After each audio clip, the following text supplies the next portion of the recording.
he may be killed. Valar Morghulis. Yes, all men must die. But we are not men.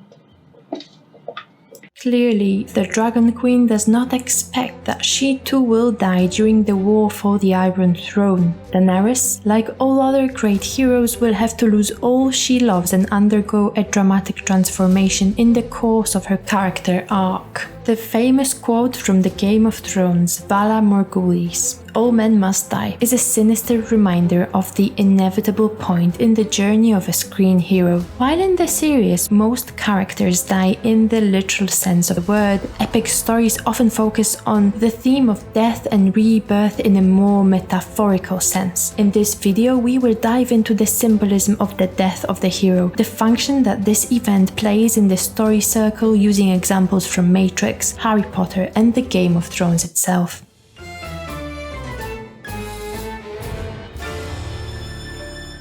Hello and welcome back to Backwards Compatible. This is part 4 of the Hero's Journey series, in which you can learn about the universal storytelling pattern and what it means. If you are not sure what the Hero's Journey is, I would highly suggest that you check out the link above to go through the basics. The information in part 1, 2 and 3 will give you a better understanding of the overall schema of the Hero's Journey, the call to adventure and the road of trial stage. These steps occur in the Hero's Journey before the events discussed in this video, that is the death and the rebirth of the protagonist. With that out of the way, let's focus on the main point of this video. The same basic trajectory governs the life of all essential heroes, and while plenty of films leave out the metaphorical meaning behind the events that play out on the screen, I have overanalyzed some of the well-known productions to bring to you this explanation on the ultimate challenge, where the hero confronts the Dragon of Chaos, dies, and is revived as an integrated person ready to take on any enemy, no matter how scary. An epic film must have two key features. It must provide you with an effective emotional undertaking, meaning that it must make you feel deeply. This is often achieved by making you sympathize with the protagonist. In a way, in every film you watch, you are meant to live through the adventure of the hero. Ideally, a good story can provide you with two valuable experiences. Apotheosis, the feeling of deep understanding of the divine and the paradoxical nature of reality, and catharsis, the feeling of relief when all the fear and anxiety built up in the process of watching is finally released. The purpose of the death of the hero and his confrontation with the Dragon of Chaos tends to be apotheosis, when your favorite protagonist dies on the screen, when he voluntarily faces the greatest challenge. You should come to an understanding of the behavioral pattern that his story conveys. We can see one of the most iconic representations of death, abyss, and revival in the Matrix. Neo is killed by Agent Smith in their initial confrontation. When a human mind dies in the Matrix, their actual body dies as well, even if no harm has actually come to it. Neo does not believe he is the one, and his death will catalyze a series of events that will lead him to accept his role.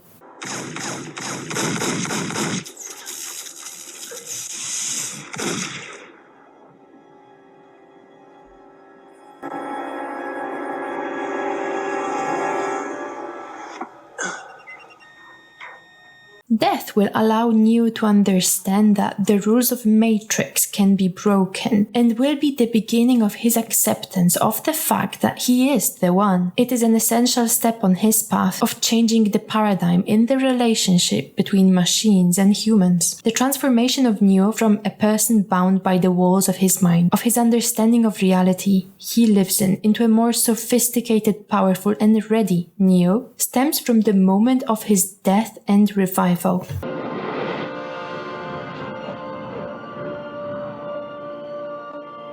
In the Harry Potter Saga, Harry must allow Voldemort to kill him so that the last living piece of Voldemort's soul can be destroyed, thereby making the Dark Wizard immortal again. This means that Harry has to voluntarily choose death over life for the people he loves to have a chance for a normal life again. The boy who lived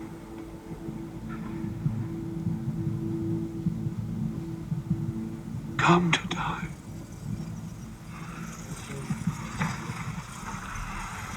As a result of this understanding of the cycle of life, of the need for death and rebirth, of the acceptance of our frail human nature, Harry will grow stronger. In the immediate aftermath of Harry's death, Voldemort believes he has won and therefore is not expecting that Harry will soon be ready to face him again and defeat him for the last time. Voldemort is triumphant, believing he has at last escaped the prophecy and evaded death forever. The shock element of the sudden revival leads to Harry Potter having a strategic advantage over Voldemort in their final battle and ultimately leads to his victory.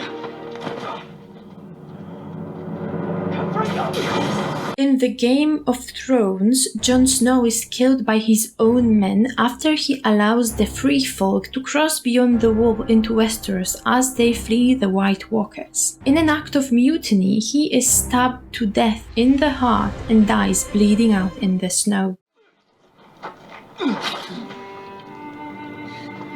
For the watch.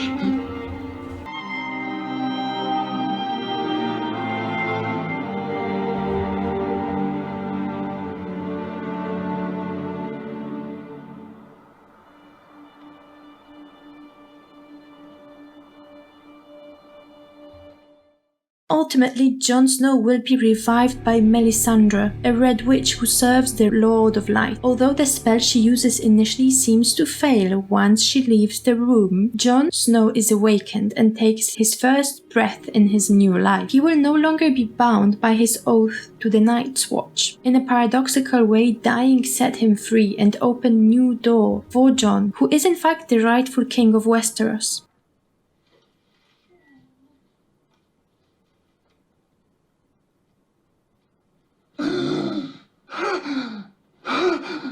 Only after he is revived can he pursue his destiny and become a major player in the fight for the Iron Throne, despite his wishes most likely being the opposite of that.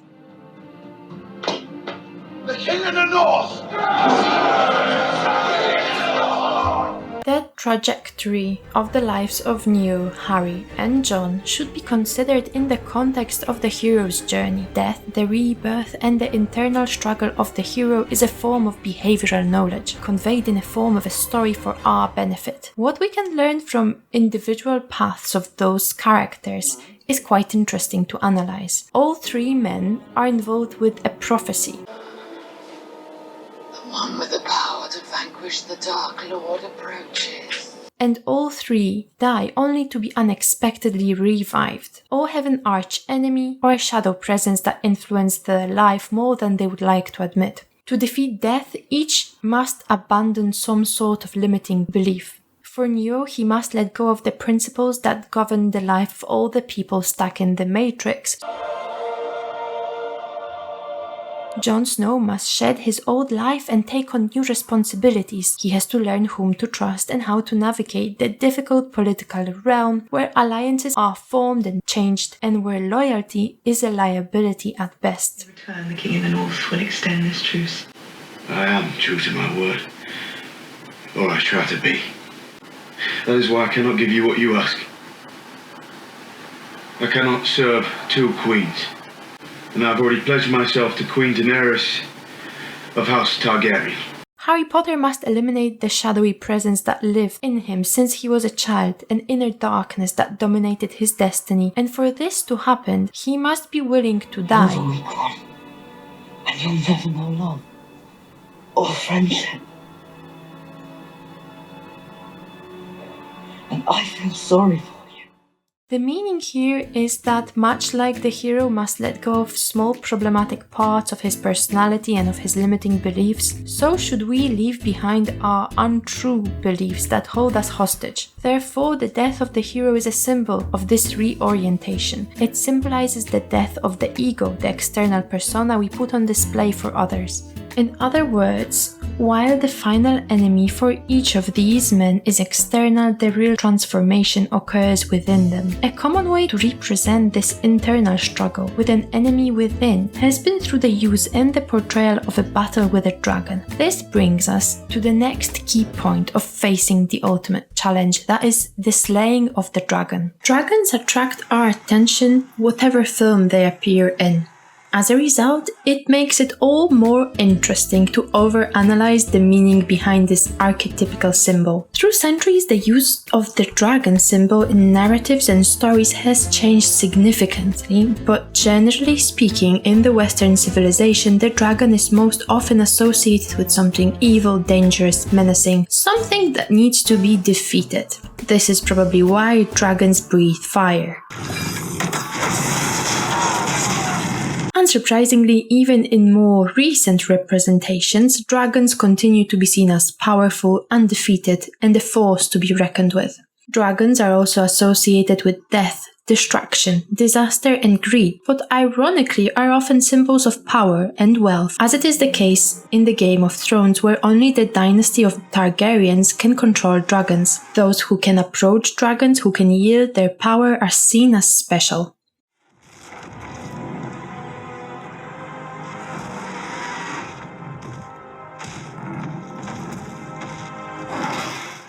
Many productions feature a dragon or a snake or another amphibian or maybe a lizard that is a monster that has to be defeated. Often it guards a great hidden treasure such as a gem, and the monster tends to be sly and very dangerous.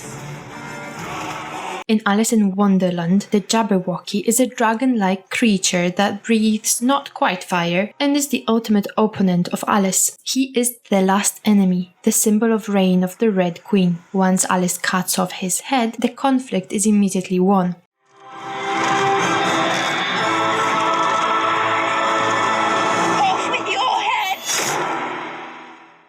However innocent the film is, the dragon tends to be quite dangerous, even if visual representations may amuse the viewers.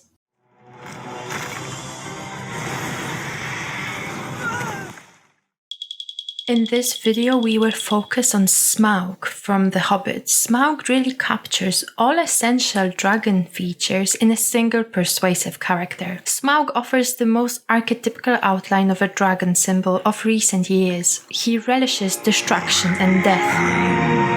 Fire.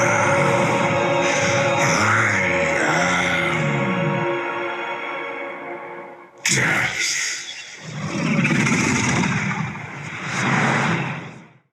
Smaug is drawn to gold and treasure, while also being aware of the soul-destroying impact it can have on others. He savors the fact that the treasure of Erebor can destroy the Dwarf King, Thorin Oakenshield. I'm almost tempted to let you take it, if only to see Oakenshield suffer. Watch it destroy him. Watch it corrupt his heart and drive him mad. Smaug is perceptive and can see right through the superficial layer of reality. Smaug is quick to point out that Thorin is using Bilbo to obtain the king's jewel. Thorin does not care for Bilbo Baggins, the burglar, because he cares more for his treasure. The coward Oakenshield has weighed the value of your life and found it worth nothing. Smaug is also full of vanity. He enjoys compliments and shows curiosity when faced with an admirer, such as Bilbo, for the first time. Do you now? Truly, the tales and songs fall utterly short of your enormity, O Smaug, the stupendous. At the same time, Smaug is untamed, revengeful and malevolent. He teases Bard the Bowman, savouring his fear and enjoying what he considers his inevitable failure. Wretch, how now shall you challenge me? You have nothing left but your death. In other words, Smaug is really superb as a monster, a menacing presence, an intelligent, deadly enemy. The symbolic meaning of the dragon and of the battle with dragon are two motifs that are best considered in the context of the hero's journey, where the hero must conquer the dragon within to be able to face the challenges in real life. For this reason, the core of Smaug's malevolence lies in his ability to undermine the internal belief system of other characters. Smaug makes Bilbo question his hope and his belief in the friendship with Thorin. You are being used, thief in the shadows. You were only ever a means to an end. Smaug takes pleasure in playing on Bard's love for his own son. Is that your child? He also relishes the death of dwarves and teases Thorin, reminding him of the failure of his people. The king under the mountain is dead. I took his throne. I ate his people like a wolf among sheep. Whatever hurts the most, the dragon can feed on it. That is why the battle with the dragon is the ultimate battle of any hero. Defeating the dragon means standing face to face with the hero's greatest fears, most painful wounds, and overcoming them. In a way, Smaug is an agent of transformation for Bilbo, for Thorin, and even for Bard. After a confrontation with the dragon, ultimately all of them change for the better and take action that will eventually lead them to a victory. Metaphorically, the dragon is whatever limits the hero from pursuing his fate, his interest. Whether these are cultural forces or internal belief, the slaying of the dragon is equivalent to the moment of realization, where the hero finally reconciles a deep inner conflict that has been eating him from inside. For Thorin, this inner conflict is the contrast between power that comes with being the richest king who holds all the treasures desired by others, and the courage or selflessness that is needed from a true leader. We are sons of Thorin. And Durin's folk do not flee from a fight. Will you follow me? One last time.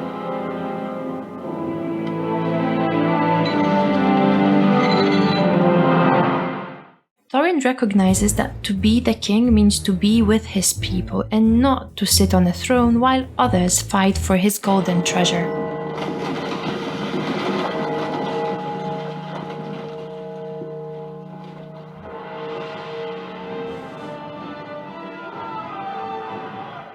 For Bilbo, the transformative realization lies in choosing adventure and honesty above comfort and convenience. It lies in seeing the value of being out of his cozy Hobbiton village, the value of the experience of adventure, of camaraderie, and of true friendship.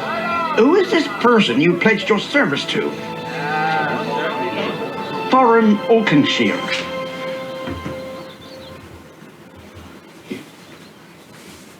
He was my friend.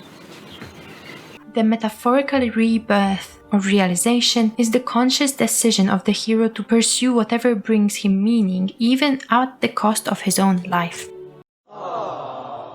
Ultimately, the death and the rebirth, as well as the slaying of the dragon, are just two sides of the same coin. To be revived, a hero must metaphorically slay the dragon within, denounce a belief that stops him from achieving his true potential. Thank you for sticking to the end of this video, and I really hope you enjoyed it. Don't forget to like, subscribe, and hit the notification button. Leave me a comment to let me know you're out there watching. I appreciate any feedback, so if you have any suggestions or any advice, drop a line below. I hope that you now understand the symbolic meaning of death and rebirth and the role it plays in the hero's journey. Next time you see a dragon on a screen, you can start looking for the clues about the meaning behind this character to fully comprehend the sinister but transformative function it has.